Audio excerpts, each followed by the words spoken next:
Como lo dije al principio, queremos hacer una presentación dinámica y por eso, y por supuesto, desde una visión multidisciplinaria, porque nosotros no nos podemos agotar solamente, a ver, glosando los artículos que son importantes. El marco constitucional es muy importante.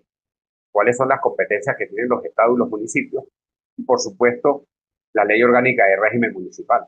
Sin embargo, es importante el que podamos, en este rompecabezas académico, político constitucional, podamos engranar lo que ha sido la experiencia histórica venezolana en dos grandes marcos constitucionales y fundamentalmente ver cuáles han sido esos tropiezos que hemos tenido, hacia dónde pudiera pivotearse, promoverse, relanzarse una administración pública, una gestión pública, fundamentalmente el papel que tienen nuestros alcaldes, sus competencias, por supuesto, nuestros gobernadores y, naturalmente, no olvidar algo. Este es un planteamiento tal vez un tanto humanista. Toda la propuesta de Estado federal y descentralización va a perseguir, en primer lugar, un fortalecimiento de la democracia. Y por supuesto que más allá de esa etiqueta, de esa propuesta, de ese lineamiento, cuando se habla de que Venezuela es una democracia participativa y protagónica, todas las democracias modernas son representativas.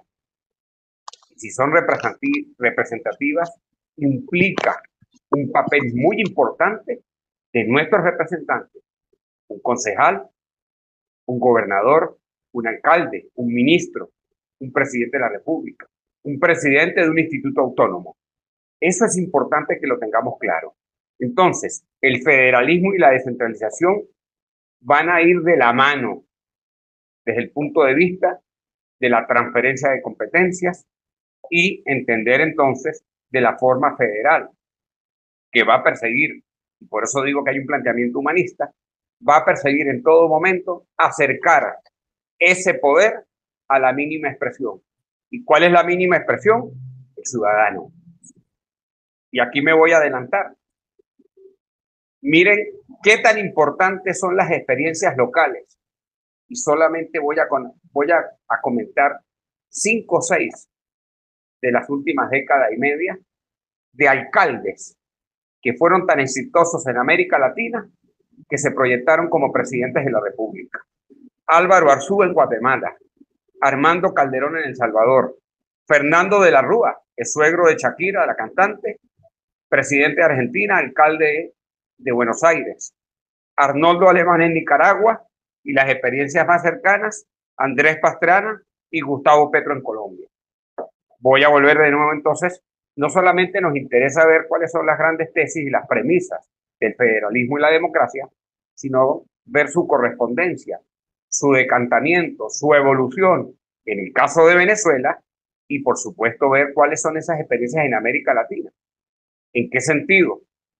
No piensen ustedes, perdón, perdón, que los tropiezos que ha tenido el federalismo y la descentralización es un tema exclusivo de Venezuela. No. Y ya vamos a ver cuáles son las principales experiencias latinoamericanas exitosas. Algunas lamentablemente no tan exitosas. Pero yo dije casi en el cierre del encuentro anterior que yo necesitaba aterrizar y explicarles, cuando hablo de recentralización de ese Estado federal descentralizado, que da la impresión que no es ni federal ni es descentralizado. ¿Y por qué lo voy a decir? Porque no basta el hecho de que tengamos elección de alcaldes y de gobernadores y que podamos tener una normativa que nos permite imprimir timbres fiscales, papel sellado y estampillas y algunos tributos locales. Si ese es el federalismo y la descentralización, estamos muy mal. Entonces, evidentemente, no solamente hay que revisar a la Constitución toda su parte afirmativa, porque Evidentemente hay una normativa por desarrollar y naturalmente ver que lamentablemente hemos registrado una marcha a contrapelo o contra esa dinámica, contra esa sinergia que veníamos experimentando de federalismo y descentralización, no solo a nivel de Venezuela, sino en buena parte de América Latina. Y voy a glosarles algunas decisiones, leyes, modificaciones y reformas, todas en su conjunto, torpedean ese modelo federal y, por supuesto, a la descentralización como una política del Estado venezolano, como un modelo de gestión y de distribución territorial y funcional del poder, que es la esencia del federalismo y la descentralización. Este proceso de descentralización se inicia en 1999-2000, Plan Bolívar 2000. El Plan Bolívar 2000 permitió, a dedo del presidente de la República del momento, que los comandantes de guarnición fueran unos gobernadores en paralelo. Y así como hemos tenido misiones y grandes misiones, que son paralelismos a las fallas y carencias en términos de eficiencia, de transparencia de los dineros públicos, de las administraciones, de parte de los ministerios, y por eso las misiones, lo que no se entiende es cómo tener en este momento algunas misiones que surgieron de forma coyuntural y que tengamos 10, 15 o 20 años con una misión, cuando su nacimiento fue muy específico. Es decir, el objetivo por las cuales surgieron esas misiones no se ha materializado. Repito, esos paralelismos nos han hecho mucho daño. Y mucho daño no solamente porque hemos torpedeado gestiones de un alcalde, de un gobernador, de un ministro, de un instituto autónomo, sino que además, como lo dije al principio, cuando vamos a evaluar, y hay grandes reportes, cuando vamos a evaluar el costo, cuando digo costo, estoy haciendo una valoración entre lo que se ha manejado en términos de presupuesto en estos últimos 20, 25 años y los logros que tiene la administración pública venezolana. Y da la impresión entonces que no hay una concatenación entre el presidente de la República, los gobernadores y los alcaldes. El ejercicio de gobierno es muy accidentado, muy febril, muy intemperante.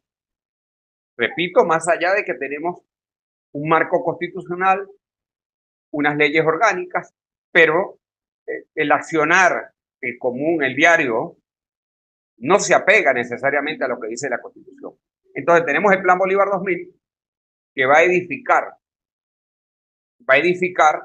no solamente que tengamos unos gobernadores no electos en paralelo, como fueron los comandantes de guarnición, sino que va a ser el abreboca de un periodo regresivo, como lo dije en un momento en la presentación anterior, cuando lo explico en mi libro, nuevamente, Los bordes de la democracia, la administración de la política venezolana.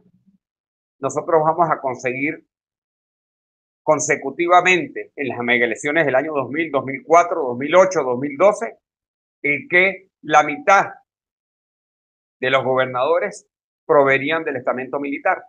Un tercio de nuestros embajadores y cónsules provenían del estamento militar. Directores de institutos, Cancillería, empresas del Estado, Corpolet, Corporación Venezolana de Guayana, Benalum, Bausiven, Ferrominera del Orinoco, Petróleos de Venezuela. Y no es que tengamos un prurito contra el estamento militar. El tema es que los perfiles gerenciales de los militares, en el caso de Venezuela, van a ser muy específicos, muy escasos. No es la costumbre, no es la cotidianidad. Entonces, ese paralelismo lo vamos a tener inclusive. Mire lo que ocurrió en en las penúltimas elecciones. Aprovecho una de las inquietudes de uno de los participantes. ¿Recuerdan los protectores? Los protectores no figuran en la Constitución. Busquen en la Constitución si aparece la palabra comunal, si aparece la palabra socialismo. Entonces, esos son, repito, traspiés, accidentes que hemos tenido. Y lo digo porque el tema del militarismo va a llegar hasta nuestros días. Inclusive, pudiéramos en un momento dado admitir algunas decisiones partiendo de que el presidente de la República venía del estamento militar. Ese proceso de personalización de la política, del poder, de pretorianismo, que es la colocación en cargos netamente civiles, con perfiles gerenciales de hombres venidos del estamento militar. Entonces, la gestión de los militares ha sido muy discrecional, con dos elementos: la discreción en el manejo de los recursos, pero además elevados niveles de ineficiencia. Y lo traigo a colación porque alguna de las ideas que estuvo alrededor de la elección del presidente Chávez es que Venezuela necesitaba elegir un hombre fuerte, un hombre de disciplina. Bueno, el desempeño, salvo excepciones, de estos militares en las empresas del Estado o el desempeño como gobernadores y otros cargos no ha sido evidentemente acertado. Ni siquiera hablemos de toda la cantidad de empresas que se constituyeron, empresas militares, Contraloría para los militares, algo que es prácticamente establecer una discriminación en relación a los civiles. Pero les voy a glosar algunas de las reformas importantes que vimos en estos 10, 12 años y que por supuesto están torpedeando lo que es el normal desenvolvimiento de lo que se concibe como un Estado federal, del federalismo y de la descentralización, en la necesidad de acercar al poder ciudadano, en la necesidad de enarbolar una gestión transparente en el uso de los dineros públicos. Eso es muy importante. Y yo no estoy hablando de Dinamarca, Suecia, Suiza, Noruega, Alemania. La exposición de la memoria y cuenta, análisis de gestión, qué recursos manejó, qué hizo y qué dejó de hacer. Venezuela no ha tenido los controles suficientes en estos temas. Y eso se va a expresar en qué? Perdón, en que tenemos una administración pública no solamente salpicada de malversación, de ineficiencia, de discrecionalidad, sino que el resultado total lo va a tener el ciudadano, el que vive en alguno de nuestros pueblos, de nuestros caseríos, de nuestros municipios, que evidentemente no tiene no solamente la protección del Estado en términos de salud y educación, sino que algunas de esas competencias que venían siendo prestadas con cierto éxito por algunos alcaldes o gobernadores, y no quiero ni siquiera hacer mención específica, porque esto no es un tema político-ideológico. Eso es como el tema de la corrupción, no es un tema generacional. Usted puede tener unos jóvenes que son muy corruptos y unos jóvenes que son transparentes, eficientes. La corrupción no es un tema de edad generacional. La gestión pública es lo mismo. Pero, por ejemplo, en el caso de Mérida, usted va a tener un gobernador que, por cierto, es profesor de nuestra facultad, Jesús Rondón Ucete, primer gobernador electo en 1989. Mérida va a experimentar un cambio importantísimo, que se va a expresar en qué? En un cambio en su ornato.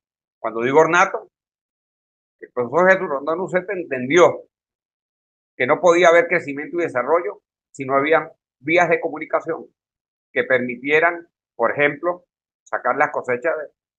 Mérida es un estado agrícola, pecuario, turístico, universitario, académico, vías de acceso, la necesidad de llevar a los pueblos salud y educación, escuelas estatales, escuelas municipales, ambulatorios, desconcentrar el HULA, experiencias exitosas, escuelas integrales.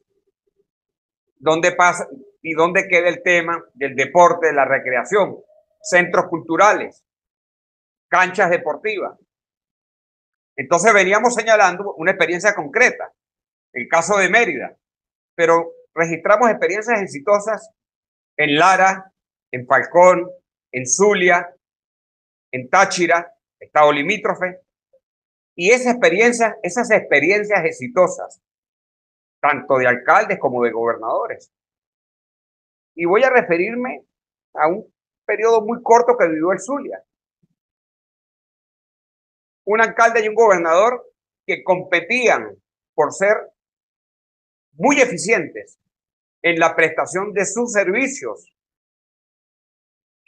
Esa es la dinámica que estamos observando a nivel de América Latina. Es decir, recordar que todo el trasfondo que tenemos está orientada en qué? En servirle al ciudadano, que es la mínima expresión, repito, y el motor, precisamente, cuando estamos promoviendo esquemas, estados federales, formas de estado y formas de gobierno, estado federal y descentralización. Y yo voy hacia adelante, voy hacia atrás. ¿En qué sentido? Porque lo que trato es de darles a ustedes una visión muy amplia, muy rica, dinámica, compleja, no acartonada, que les permita tener un juicio lo más amplio posible, lo más rico posible, lo más complejo posible de lo que ha sido el devenir de Venezuela en estos 60 años, en estas 6 décadas. Repito, con aciertos y desaciertos, con avances y retrocesos, marchas y contramarchas.